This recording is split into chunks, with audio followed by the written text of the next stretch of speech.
जब भी भारत के पूर्वोत्तर राज्यों की बात आती है तो लोगों के दिमाग में आते हैं मनोहारी जंगल, खूबसूरत पहाड़ और वहां के मीठे लोग। पर यहाँ मौजूद 7 राज्यों को 7 सिस्टर्स कहा जाता है। आज के इस वीडियो में हम आपको इन्हीं खूबसूरत राज्यों के बारे में वो रहस्य बताने जा रहे हैं जो शायद आप ना जानते होंगे। आपको शायद ये नहीं मालूम होगा कि ये 7 राज्य भारत में कैसे मिले। क्या ये 7 राज्य भारत को कैसे मिले? ये कहानी बड़ी दिलचस्प है, अंत तक देखिएगा। दोस्तों, पूर्वोत्तर भारत किसी वंडरलैंड से कम नहीं है। इस क्षेत्र को प्रकृति मां का आशीर्वाद प्राप्त है। यहीं बसी हैं 7 सिस्टर्स। ये पूर्वोत्तर भारत के 7 आपस में लगे हुए राज्य हैं। ये स्टेट्स हैं अरुणाचल प्रदेश, असम, मेघालय, मणिपुर, मिजोरम, नागालैंड और त्रिपुरा। 1947 में जब भारत ब्रिटिश राज्य से मुक्त हुआ था तो देश के पूर्वोत्तर में 3 ही बड़े राज्य थे, मणिपुर, त्रिपुरा और असम। बाद में इन्हीं राज्यों से 4 राज्य और बने। 1963 में नागालैंड का जन्म हुआ, 1972 में मेघालय का जन्म हुआ और मिजोरम भी साथ में बना। यूनियन टेरिटरी बने दोनों और आखिर में 1987 में अरुणाचल प्रदेश को अलग राज्य का दर्जा मिला। चलिए अब देखते हैं कि किस राज्य की क्या खासियत है और वो कब एक अलग राज्य बना। असम 1826 में ब्रिटिश संरक्षित राज्य बन गया था। 1874 में असम को बंगाल से अलग कर दिया गया। 1912 में ब्रिटिश शासन के तहत इसे असम प्रांत के रूप में रीयूनाइट किया गया।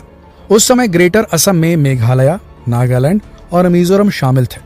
26 जनवरी 1950 को इसे पूर्ण राज्य का दर्जा मिला, जिसकी राजधानी दिसपुर है। असम चाय के सुंदर बागानों के लिए प्रसिद्ध है। असम में माजुली नाम का दुनिया का सबसे बड़ा और उमानंदा नाम का सबसे छोटा रिवर आइलैंड है।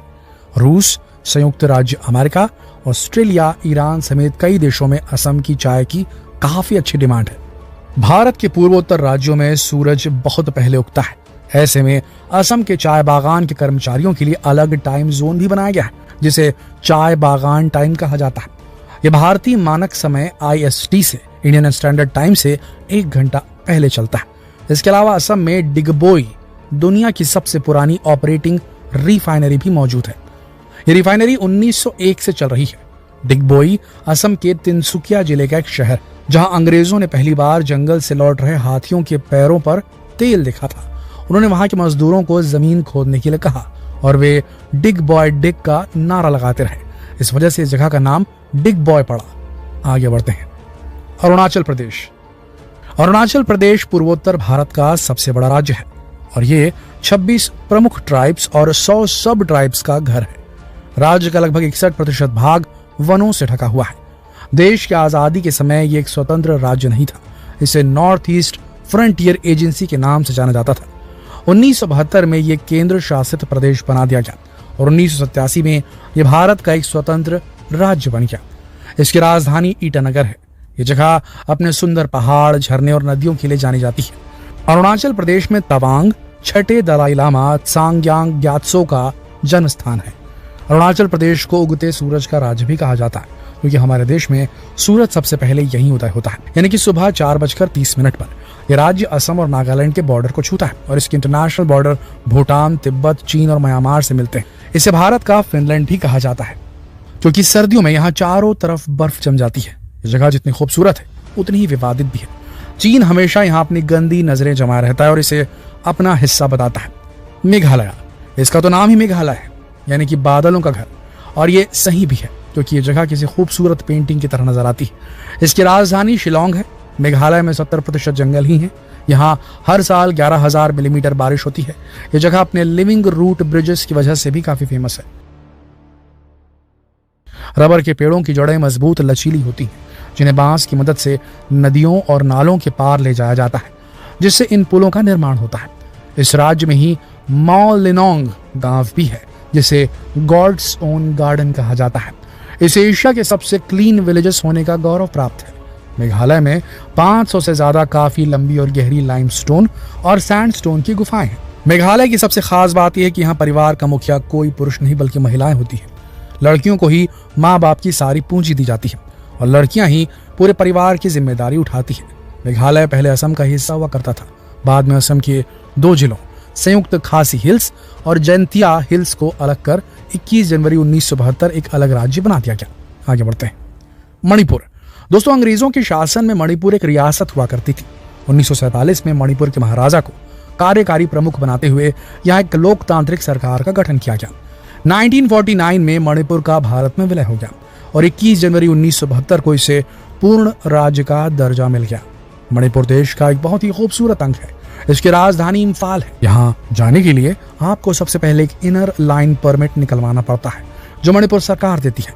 यहाँ कीबुल लामजाओ नाम का दुनिया का इकलौता फ्लोटिंग नेशनल पार्क है जो लोकटक तालाब पर बना है। मणिपुर में दुनिया का सबसे पुराना पोलो ग्राउंड भी है और माना यह जाता है कि यहाँ के राजा कांगबा ने 14वीं सदी में पोलो का खेल इजाद किया था और अंग्रेज भी यहीं से सीखकर पोलो को ब्रिटेन ले गए। इसकी राजधानी इम्फाल है और इसकी सीमा उत्तर में नागालैंड, दक्षिण में मिजोरम, पश्चिम में असम और पूर्व में इसकी सीमा म्यांमार से मिलती है। ये जगह देश की आर्किड बास्केट के रूप में भी जानी जाती है। इसके अलावा ये जगह शिरुई लिली फूल के लिए भी जानी जाती है क्योंकि यह फूल केवल यही मिलता है। मणिपुर में लोकतक झील, कंगला किला, श्री गोविंद जी मंदिर, कोंग हामत आर्केड्रियम जैसे कई फेवरेट टूरिस्ट डेस्टिनेशन भी हैं। आगे बढ़ते हैं। मिजोरम। यह भारत का 23वां राज्य है। इसे 20 फरवरी 1987 को राज्य का दर्जा मिला। पहले यह असम का एक जिला मात्र था। 1972 में इसे केंद्र शासित प्रदेश घोषित कर दिया गया, लेकिन मिजो नेशनल फ्रंट ने इसका विरोध किया, अलगाववादी गुट है और बाद में इसे पूर्ण राज्य का दर्जा मिल गया। इसकी राजधानी आइजोल है। मिजोरम नाम को 3 शब्दों से मिलाकर बनाया गया है। मी मतलब लोग, जो मतलब पहाड़ और रम मतलब प्रदेश, जिनको जोड़कर पूरा अर्थ हुआ पहाड़ी लोगों का प्रदेश। जिनको जोड़कर पूरा अर्थ हुआ पहाड़ी लोगों का प्रदेश या पहाड़ी लोगों की भूमि। मिजोरम का भी ज्यादातर हिस्सा जंगलों से भरा है। पुकजिंग गुफा मिजोरम की सबसे बड़ी मैनमेड गुफा है जिसकी लंबाई 152 मीटर है और इसे एक अकेले आदमी ने बनाया था। मिजोरम में हर मार्च चपचार कूट नाम का त्योहार मनाया जाता है। मिजोरम केरल के बाद देश का दूसरा सबसे अधिक साक्षर राज्य है। मिजोरम में आइजोल वो जियोलॉजिकल एरिया है जहां से कर्क रेखा भारत से गुजरती है। दोस्तों, मिजोरम में यहाँ पर एक मान्यता है। मान्यता क्या कहें, ऐसा यहाँ पर पाया जाता है। यहाँ पर एक मौतम का सीजन आता है। मौतम का मतलब होता है अकाल। अकाल कैसे पड़ता है? बताया जाता है कि मिजोरम में बांस के जंगल है और बांस के फूल के जरिए यहाँ पर अकाल का चक्र शुरू होता है और इसे ही मौतम कहा जाता है। असल में यहाँ 18 साल में एक बार बांस पर फूल आते हैं जिसके खाने से वहाँ जो चूहे मौजूद होते हैं उनकी प्रजनन क्षमता बढ़ जाती है, जिसकी वजह से वहाँ चूहों की जनसंख्या बढ़ जाती है और वहाँ पर अकाल जैसे हालात हो जाते हैं, वो सारी फसल खा जाते हैं। त्रिपुरा। भारत की स्वतंत्रता के बाद 15 अक्टूबर 1939 को त्रिपुरा की रियासत का भारत संघ में विलय कर दिया गया। फिर 1 जुलाई 1963 को त्रिपुरा एक केंद्र शासित प्रदेश बना दिया गया। 21 जनवरी 1972 को इसे पूर्ण राज्य का दर्जा दे दिया गया। यह देश का सबसे छोटा राज्य है। यहाँ 4 बड़ी वाइल्ड लाइफ सैंक्चुरीज है जहाँ तरह तरह के पशु पक्षी देखने को मिलते हैं। त्रिपुरा में उन्ना कोटी नाम की जगह पत्थरों को तराश कर बनाई गई है जो देवी देवताओं की मूर्ति के लिए काफी मशहूर है। त्रिपुरा की राजधानी अगरतला है। आगे बढ़ते हैं। नागालैंड। ये भी पहले असम का ही हिस्सा था। इस राज्य का गठन 1 दिसंबर 1963 को हुआ था। नागालैंड की ऑफिशियल भाषा इंग्लिश है और यहाँ भी 16 से ज्यादा जनजाति के लोग रहते हैं और इनके अलग अलग त्योहारों के लिए नागालैंड मशहूर है। कोहिमा से 10 किलोमीटर की दूरी पर किसामा नाम का एक हेरिटेज विलेज है जिसे यहाँ के स्थानीय लोगों की संस्कृति और परंपरा को बचाने के मकसद से बनाया गया है। दोस्तों, नागालैंड की राजधानी कोहिमा है। दोस्तों, पूर्वोत्तर राज्यों के बारे में जानकारी आपको कैसी लगी नीचे कमेंट सेक्शन में लिखकर जरूर बताएं। जितना हो सके देश के इस अभिन्न अंग भारत के 7 सिस्टर्स की ये जो गाथा है जरूर शेयर करें व्हाट्सएप ग्रुप्स में, फेसबुक ग्रुप्स में। जल्द मिलते हैं आपसे अगली वीडियो में। तब तक के लिए आप सबका इस वीडियो के अंत तक बने रहने के लिए दिल से धन्यवाद।